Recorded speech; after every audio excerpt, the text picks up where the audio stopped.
Happy New Year! Unang araw ng 2024, unang vlog. Tara, samahan nyo ako sa isang bihira pagkakataon na magkaroon ng day off. Actually, bihira talaga kasi once a month lang minsan. Minsan wala.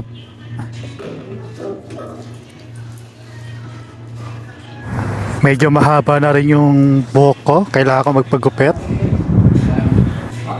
At wala na rin ako mga stocks. Kailangan ko pumunta ng supermarket. Ito ang simpleng araw ng isang OFW.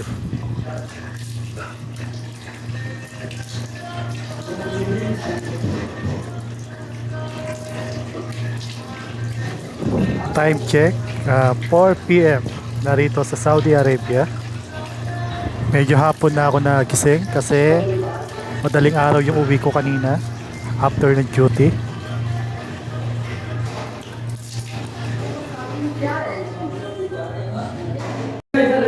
Wala naman masyadong ganap pagka ordinary days ng isang OFW. Kagaya ko, mag-isa lang ako rito sa accommodation namin.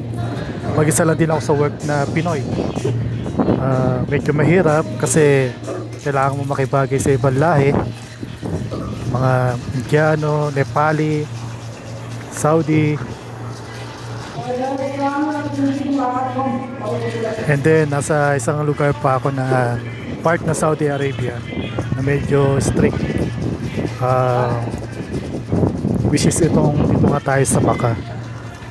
Akala ko nga nung una bawal ang Kristiyano rito, pero may part pala ng Makkah na gaya nito nasa labas ng Makkah na pwede pala yung mga kahit hindi Muslim.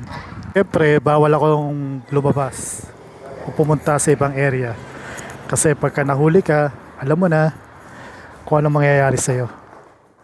Sobrang nag-iingat ako rito sa area na to kasi hindi siya kaya sa Riyadh, kahit saan pwede.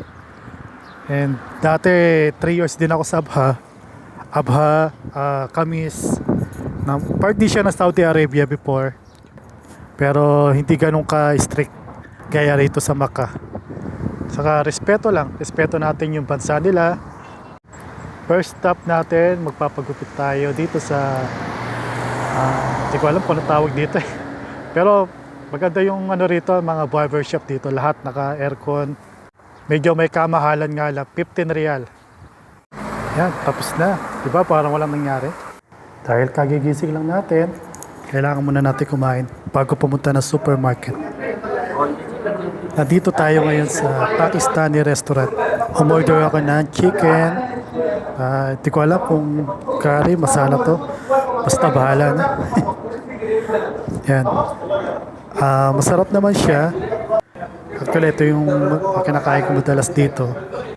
Since wala namang Pinoy restaurant dito, nasanay na rin ako na kumain ng mga pagkain na ibang lahi. Tara, kain tayo. Papunta na ako ngayon sa supermarket. Usually, work sa accommodation lang talaga. Bawal din kasi ako lumabas sa area na to. So, since nung pumunta ako rito, hindi ko pa na-experience pumunta sa mall or sa kahit sa mga park dito. Yan, natatanong na natin yung supermarket. Walang ganong tao rito sa supermarket na to. Bibili na ako ng mga pagkain ko for 15 days.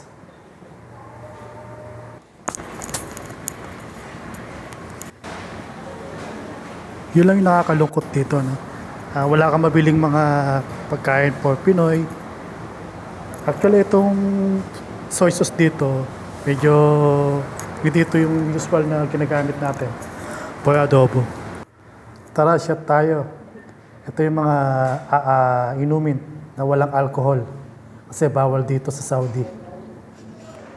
Yan, inom tayo mamaya for magmumuni-muni. Yan, dahil napakahirap talaga na malayo talaga, no, sa pamilya, lalo na pagka ganitong special occasion, bagong taon, Pasko, mag-isa ka lang.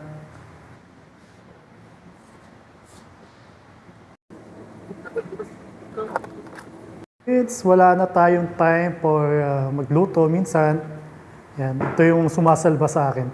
Healthy siya, tapos madali lang siya lutuin. Sinasama ko lang ng gatas. Yan, kapartner ng inumin natin mamaya. Kunti ko na makalimutan, wala na pala ako toothpaste. Bali yan lahat ng mga napamili ko. Medyo ginabi na pala tayo, no? Yan, so salamat sa lahat ng mga nanood sa pagsama sa akin sa vlog na to. Simple lang, wala namang ganong ganap. Malungkot. Happy New Year sa lahat ng mga OFW na kagaya ko. Bagamat mahirap, pero alam mo, kailangan natin magpasalamat sa Diyos araw-araw. Kasi kung kukumpara ko to last year, sobrang hirap. Sobrang mahirap at masakit. Kasi wala kang mabili para sa pamilya mo, wala kang pera, wala kang trabaho. Unlike ngayon, malungkot lang, pero hindi na ganun kasakit. Siyempre, gusto ko pa rin malipat sa ibang lugar. Pero pinagpapasa Diyos ko na lang yun. Ang mahalaga kung ano yung mga biyaya na tatanggap ko araw-araw. Kailangan natin ipagpasalamat yun. At magtiwala na lamang sa Kanya. Happy New Year, everyone!